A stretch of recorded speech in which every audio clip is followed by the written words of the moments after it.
This podcast is supported by listeners like you. We're grateful for your tax-deductible donation at newthoughtphilly.org or the link in the episode description. A practical prayer is a prayer that works. These discussions between Reverend Bill Marcioni and Carol Lawrence dive into the details of how it works and how to work it. Reverend Bill is a New Thought minister and the author of Practical Prayer for Real Results. Your new life begins with a new thought. Carol Lawrence is on a spiritual quest, finding the New Thought teaching after decades on the pulpit in 3 different traditional denominations. I've got some questions. Together, they're exploring the philosophy and activities that come together from many of the world's religions to create the practical spirituality that is New Thought.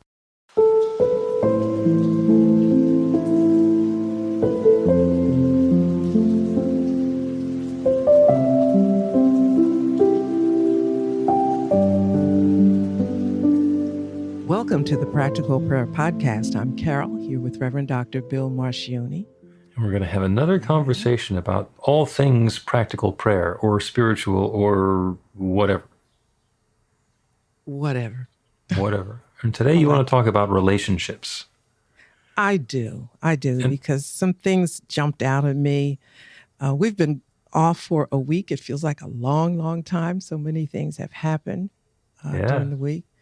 My granddaughter had her prom, and that was interesting because she went by herself, which is a thing these days. It's a very modern thing to do, yeah. Yes, it was really, really very interesting. And then she graduated from high school just this weekend. That's a busy week. Yeah, it was a lot. I can tell you more, but I'll just leave it at that. But relationships jumped out at me because I have just an interesting family dynamic. Mm-hmm. And it works out so beautifully because I don't pay any attention to the prescribed relationships, I guess, to put it. I really don't care. Like I'm Gigi.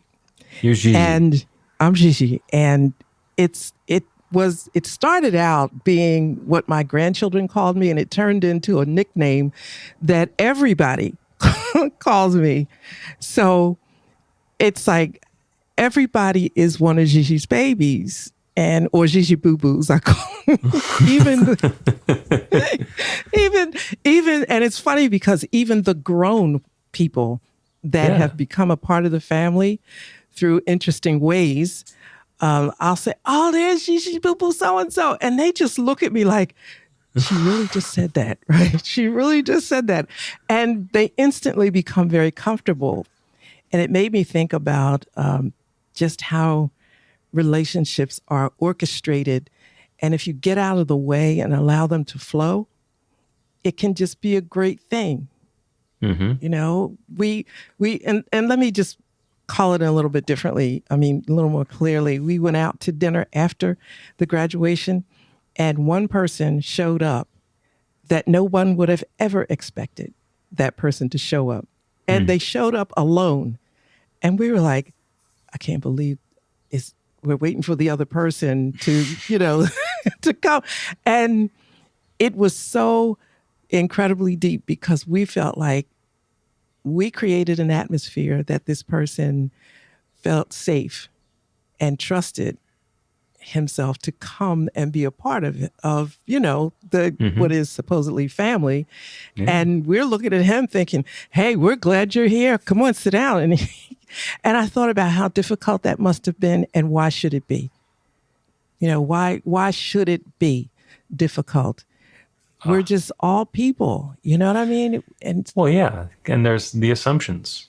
That's Don Miguel Ruiz said, don't make assumptions. It's one of the 4 agreements. And when I make the assumption that that's your family and I can define myself as being not your family, then when you get together for a family thing, that doesn't include me. And it's all just an assumption. It may or may not include you. So, and you brought up a great story. I actually was this weekend at a memorial service for my sister-in-law's mom. And Many, many years ago when I was in high school, there was a girl who I was dating, and I dated her for a while in high school and college, and she was an artist, and she's still an artist.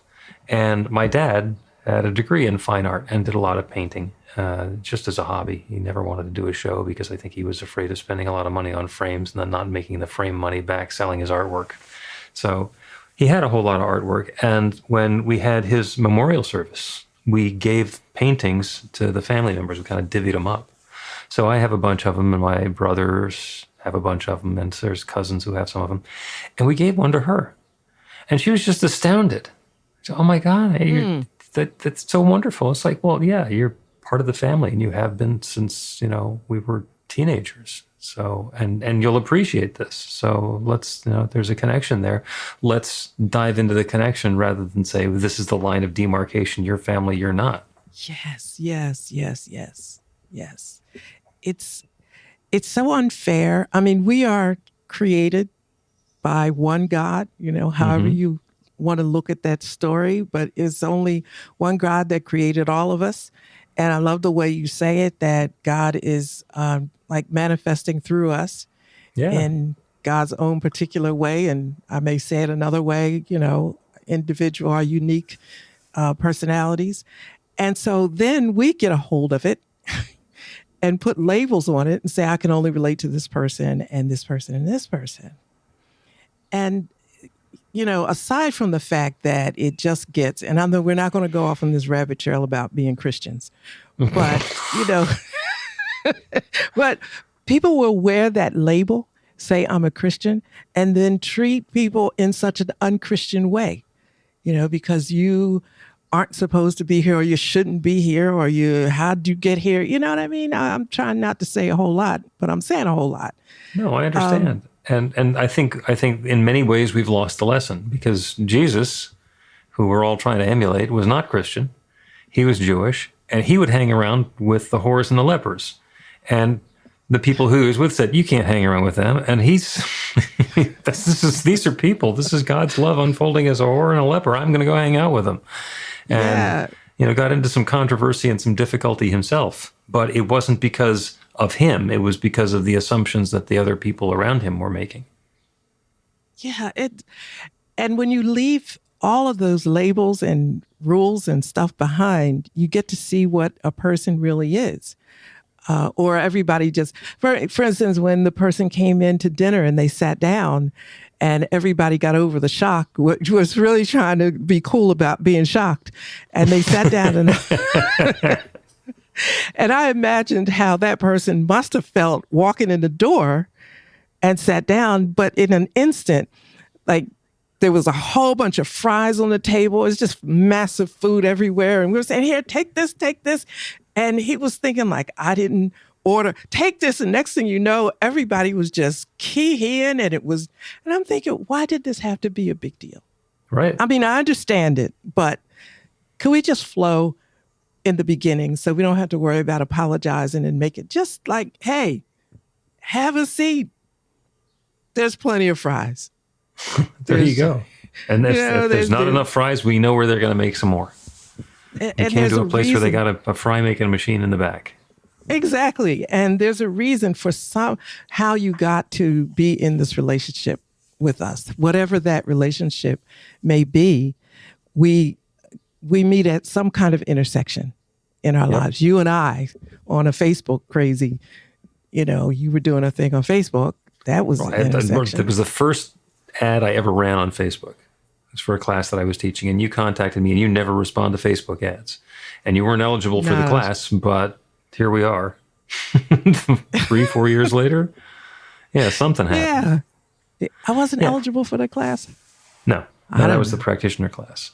But all right, you could we're doing it again in the fall. You're welcome to join us for that. I don't care how I got in. I just go. You're exceptional. You know who would have gotten in trouble for claiming to be a Christian? Who? Jesus. Well, yeah, because you know what the doggy head tilt is, right? No. Like if you're there with a dog and you make a high pitched noise and it turns its head to and its ear goes up and like, what is that? If he had walked into a group of people and said, "I'm a Christian," he would have gotten a doggy head tilt from everybody there. Christian, what's that? What are you claiming? And there must be something wrong with you. And like, it's become fashionable now. Yes. But it's what does this mean? You know, being a Christian, what does this mean? It's not a T-shirt or an armband that we were wearing a while ago. What would Jesus do? And you got tons of those little slogans and stuff. But in real life, how does this play out? And as a Christian, what does that mean in terms of how I respond to you and receive you and all of that? And I think we get too far away from how we're supposed to treat each other. I'm very big on that. I'll just be honest, I'm really, really big on how people should, and I know you don't like shoulds, but in my opinion, should treat people. You know, it doesn't matter who the person is. Just stop all this crazy. Yeah. Well, it has been observed on more than one occasion, including on this podcast, that there is one philosophical notion that is common to all of the world's religions. They all say it one way or another, and it's the golden rule: do unto others as you would have them do unto you, or as you would have done. You know, that's the way to act. Be that which you wish to say. I mean, every religion has a different way of saying it, different part of Scripture, but it comes down to that's what it is. If you can treat your neighbor the way that you want your neighbor to treat you, not the way that you're afraid they're going to treat you. Preemptive strike. Yeah. Do behave the way you wish to be treated. And that sets up the world that is not just Christian, but that is the next level spirituality, if we can do it all the time. Well, I think we can if we think about it. And you said something really significant and made me think of something else, that I read a lot of different religions. I try to understand as many, whatever comes up, I go with it. And I remember way, way, way, way back when Islam really got to be visible in our community. And they have a Quran, and the Christian church would say, you're not allowed to, read the Quran because that's wrong. And so you didn't do it. And then I started thinking, well, exactly why is that I'm not supposed to read this book? Like, is something going to happen to me? And that was the idea. Something might happen to you. You might believe some of it, or agree with some of it. Then what do we do? And you find it may not be as different as you think. So fast forward, I read Rumi and I study Rumi, and he was a Sufi Muslim, and I started reading about Sufism. And I thought, you know what? People are missing out on a whole lot by not just flowing. Take all these labels.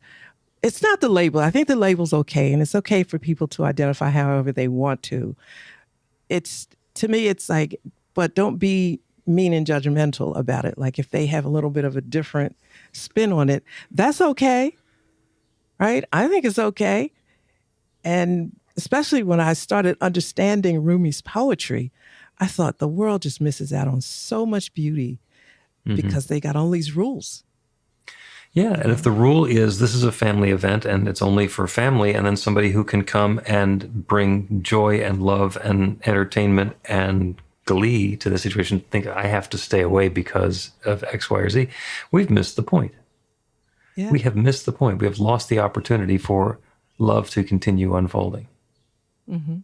Yeah, what you were talking about there, the groups that we're in, it's something else that has very much come to the forefront is the notion of othering. Like, oh, I'm a Christian, and that's great. And if I'm doing what Jesus said, I'm open to everybody, welcome in. I'm here to love you, whores, lepers, and other Christians. And if we look at everybody who's not just like we are and say they're the other, then we set up separation, and then we get into competition, and we get into if they have something, then that means I might not have it. And if I want something, then I can take it from them because they're not one of me, and, game on. And guess what? God is just booted out of the whole thing. This has nothing to do with God, because we now know what is right and those people are not right and we've got it. And just, and can you believe that people go through their whole life that way? And think of the relationships that you miss and the wonderful moments that you miss by othering. Yeah, and that is something that we are free to do. That's the important part, is that we don't get punished. God is not going to smite us for doing that, because the first 2 steps of a practical prayer, first step is recognition. God is all there is. There is only God. Everything is God's divine presence expressed in its own particular way. And that everything includes me and you and everybody else and everybody else. It is all. We are all individualizations of God's love. So God knows that God is one. And the only way that God can have the experience of othering, of looking down on someone else, is to do it through one of us. Gets to be the individual that is me, the divine presence of God with the perspective that I have. And if I can come up with that other thing, it's like, oh, well, there's something that's interesting, but it's not because it's God. It's because we're doing that, and we're free to have that experience, and we're free not to. And it can be, and I'm going back to the dinner after thing I was talking about. There was one person that could have shown up that would have made that thing totally different. Mm-hmm. Just threw ice cubes and ice water on the whole thing. It would have just been totally different. And they didn't show up. They intentionally not show up, or they stuck in a traffic circle or something? No, over in New Jersey getting in jug handles. No, they left early. The event after was open to everybody, anybody, but it wasn't like invitation. It was just, this is it. And whoever shows up. Going by. Yeah. Yes. And that person left. And I thought, and they were a key person, by the way. I thought this whole thing would have not happened this way if that one personality had walked in the door. Sweet personality, don't get me wrong. But the way it happened, it was supposed to happen. Yep. Just the way it happened. Yeah. And yeah. And I love when that happens, and that gets right back to, we've been talking about being in the flow a lot lately. And it's the same thing. If you tried to maneuver that person out of the room, it never would have worked. It never would have worked, but you let go and you say, this is all perfect, and the people who show up are great, have some French fries, and suddenly that person has another engagement. Oh, sorry, I have to leave. Oh, okay, bye. And, and it just works. Let's take a break and continue talking about relationships.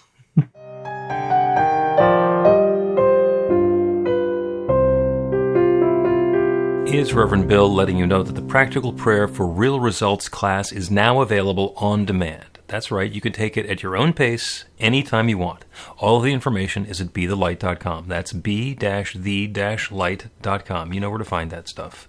The class is 5 lessons, broken down into 18 modules, and you can take them at whatever pace is comfortable for you. As you work through the process, it starts out with the theory, goes into the practice, there are experiential activities and exercises, and at the end of the program, you will wind up with an understanding of how practical prayer works, and a practical prayer for yourself that will work to create transformation in your life. And as you know, it works for everything.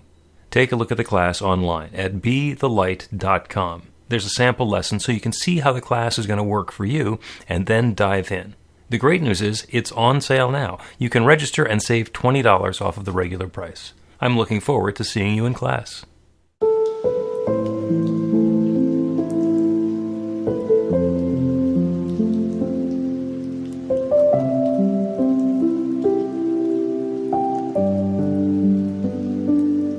Welcome back to the Practical Prayer Podcast. I'm Carol, here with Reverend Dr. Bill Marcioni.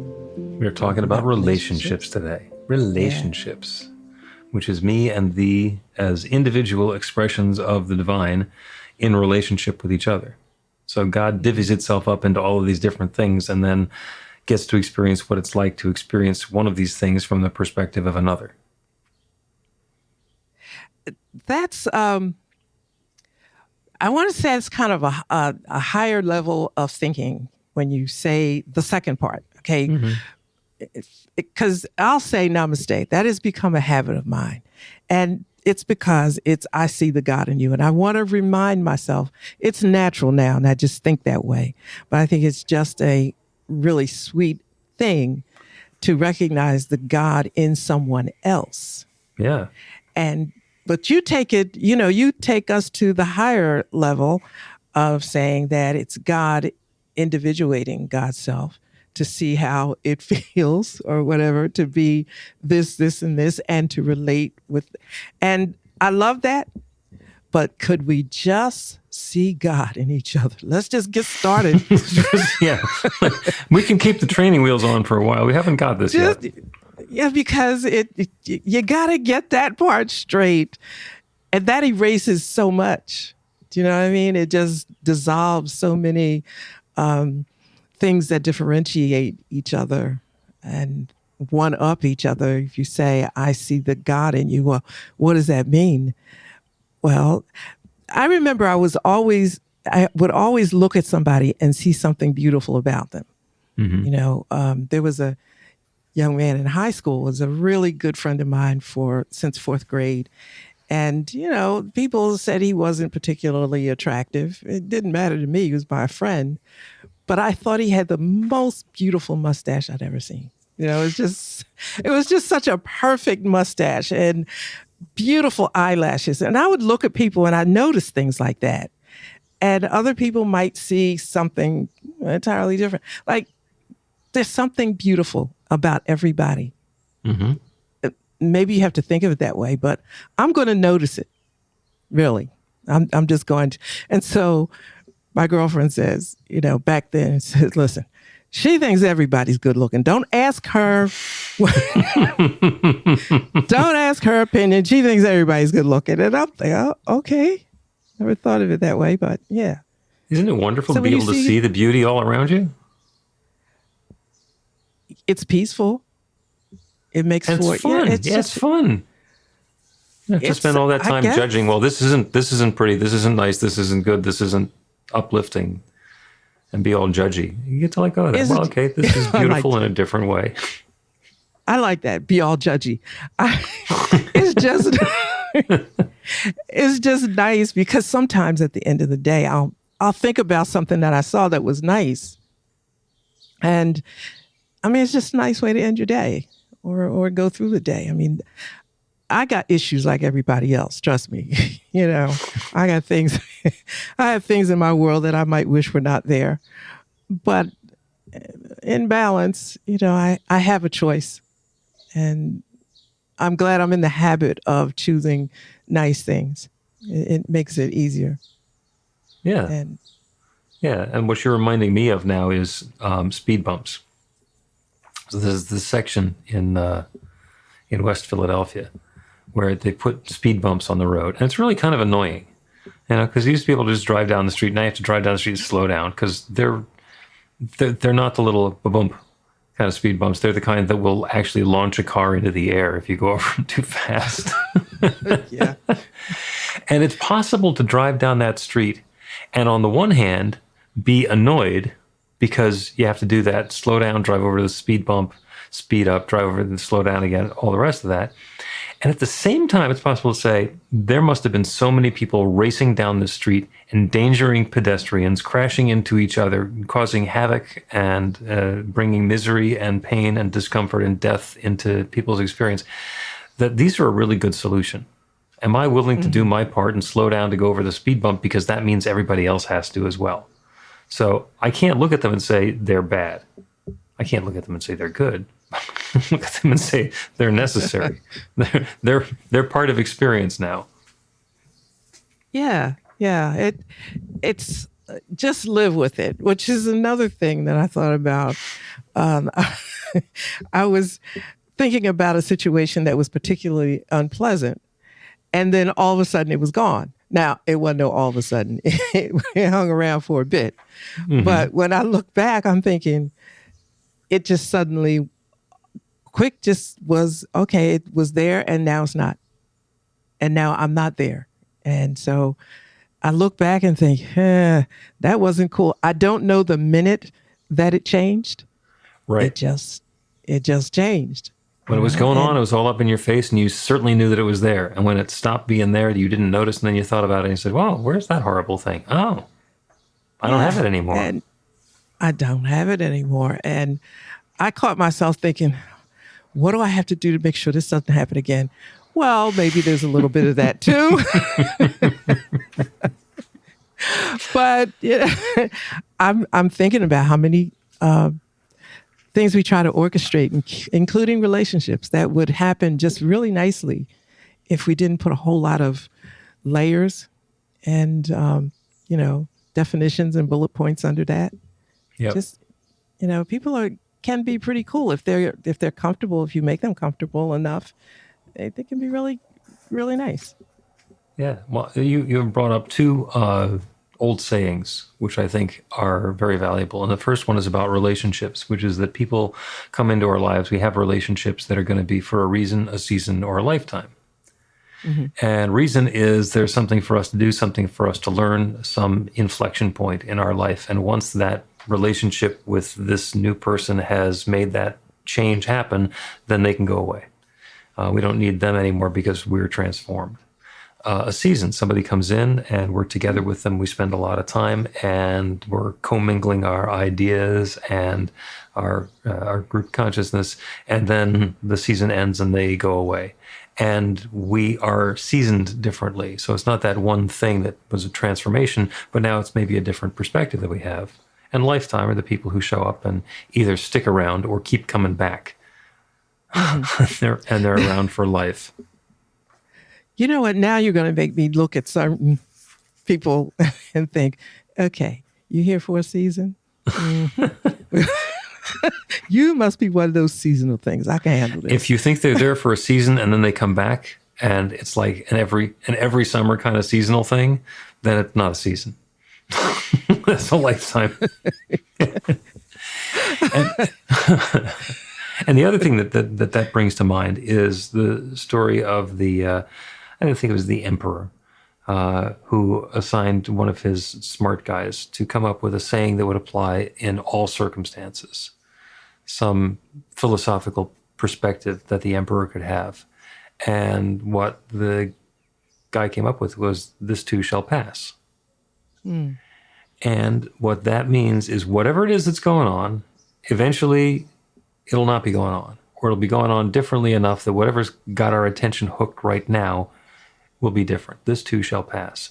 And that applies to the good stuff as well as the bad stuff. When I'm having a really great run and everything is perfect, to remind myself this too shall pass, to not make the assumption that I've got it made, that this is going to be the rest of my life. This is an experience I'm having now, and I get to savor it and enjoy it and cultivate it and nurture it and be in it, because it's going to change into something different. Even if, I did a wedding for a couple that met at their junior prom. And they will eventually be old people who met at their junior prom.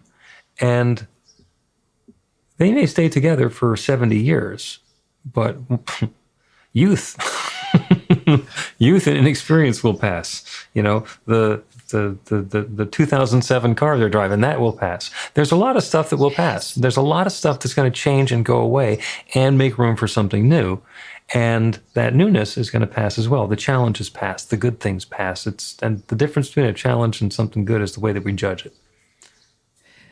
And that helps us to center ourselves and, kind of adjust our mindset that this is not going to be here no matter how much you love it. When I met you, I used to talk about my car. It's a 2012 Nissan, and it is adorable. And I've taken such good care of her. Oh my gosh. And the color is, they just don't make that color anymore. It's really beautiful. And people think that she's very brand new. But she is 2012. Mm-hmm. And, I was feeling a little some kind of way about it. And I thought, you know what? You don't own anything.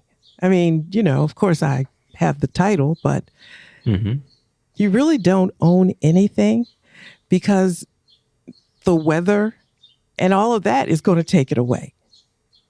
She's, no matter what I do, no matter how I take care of her, eventually the weather. So or what something. I mean, you about- live near the beach, so that's certainly a possibility. Yeah, I learned and that even if first it couple doesn't, years. even with all of that meticulous stuff, there are cars that have been around for a long, long time, and what's changed is they now have an antique car license plate. Yeah. You know, And- and the observation isn't what a nice car is. Wow, what a classic! How amazing that that car still drives. It's energy. It makes me think about, what kind of energy do I really want to put in this? What does her name is Marley. What does Marley really represent? Marley represents a wonderful experience that I had getting her and so forth. But that's not the whole of my life experience every day. It's just a moment. And I was, I came to that intersection at one point. So I want to go back to relationship just real quick. Okay. If we didn't put the labels on the relationship, like the year the car was manufactured and the what kind of car it is should perform this way. I'm thinking about the person that came to dinner. If you strip the label, if you kept the label, everybody would stand back.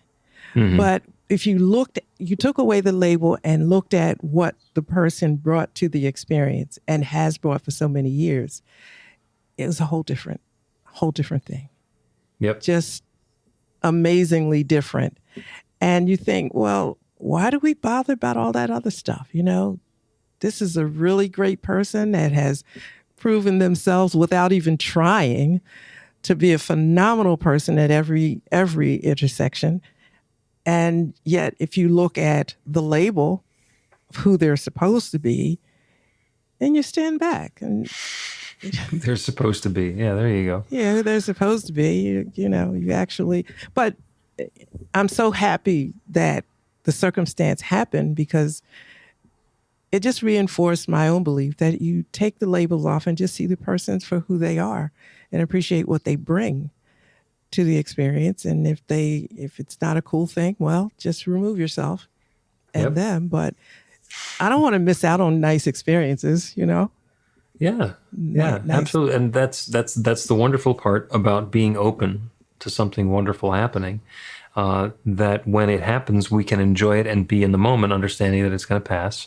And when we're dealing with something that is tedious and annoying and uncomfortable, we can also remind ourselves that this too shall pass and be present through it. And then when the enjoyable moments start up again, go with those. And those sorts of things are always possible. Let's take another break, and then we're going to do a practical prayer on This Too Shall Pass. Learn to put practical prayer to work in your life.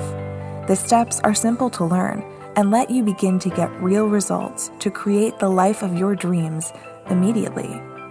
Reverend Bill Marcioni's widely acclaimed book, Practical Prayer for Real Results, gives you a clear summary of the New Thought principles behind practical prayer and the series of easy-to-understand steps found in the most effective prayers from religions and spiritual practices all over the world and throughout history. Practical prayer is not a replacement for your religion or practice. It's a technique to make the work you do in consciousness even more effective. The book includes 40 prayers on various topics that you can adapt as needed and use as your own. Practical Prayer for Real Results is available in paperback, Kindle, and audiobook on Amazon or at b-the-light.com. That's b-the-light.com.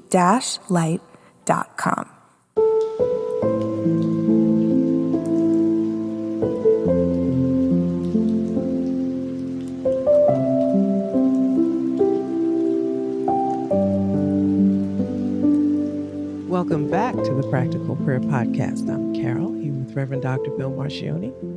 Having a We have great been talking conversation. about relationships and relationships for a reason or a season or a lifetime, and relationships where we can be in judgment or fear or, for that matter, infatuation. Get into a relationship and we just get so overwhelmed by the idea that we're in a relationship that we completely lose track of who we are and whether that relationship is any good for us.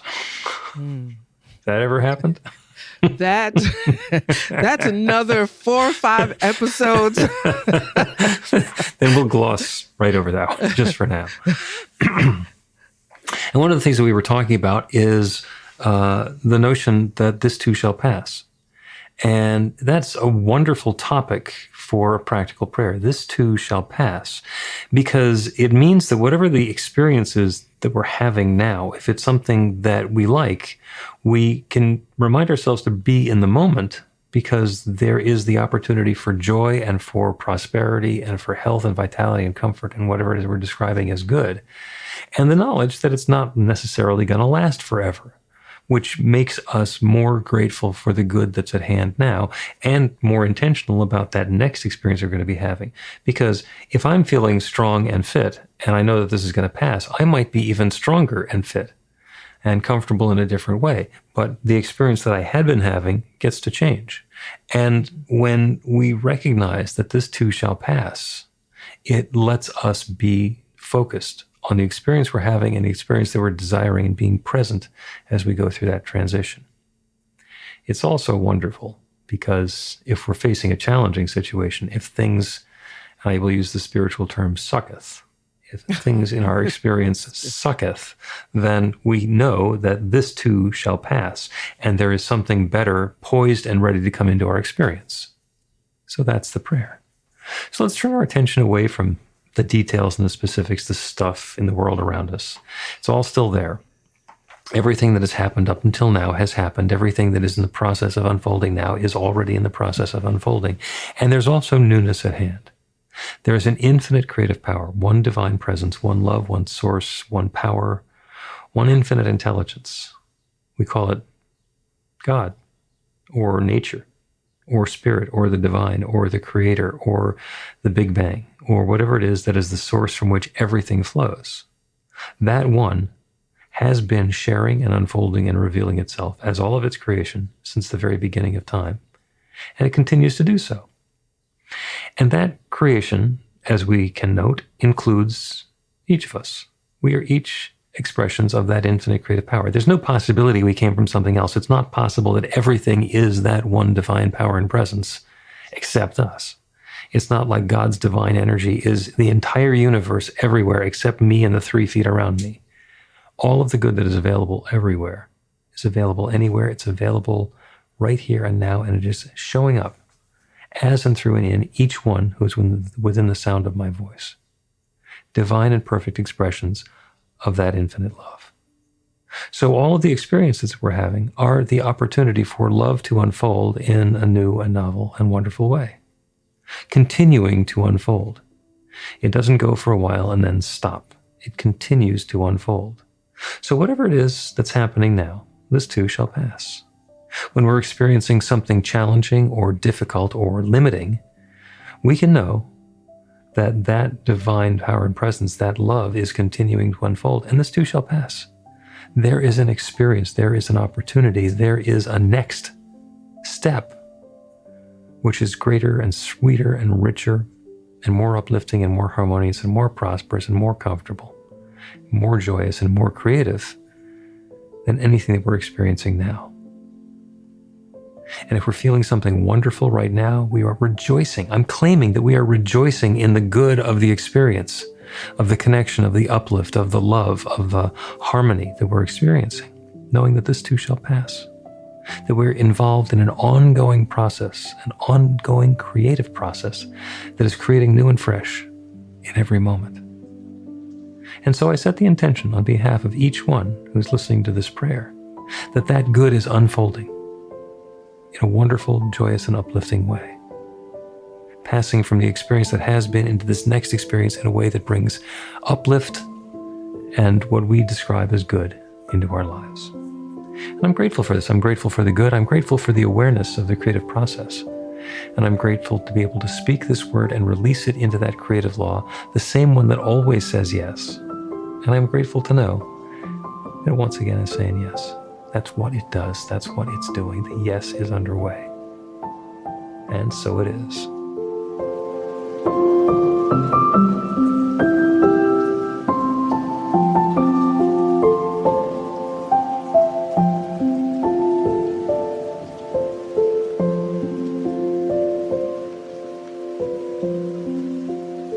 Practical Prayer Podcast with Reverend Bill Marcioni and Carol Lawrence is a production of BeTheLight.com. be-the-light.com, where you can find more information about practical prayer for real results. Our theme is by Music of Wisdom. You can learn about the spiritual community of New Thought Philadelphia with daily guided meditations, Weekly celebrations of spirit and Reverend Bill's classes in practical spirituality at newthoughtphilly.org.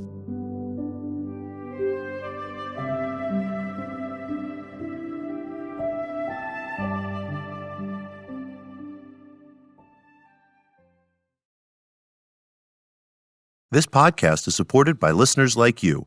We're grateful for your tax-deductible donation at newthoughtphilly.org or the link in the episode description.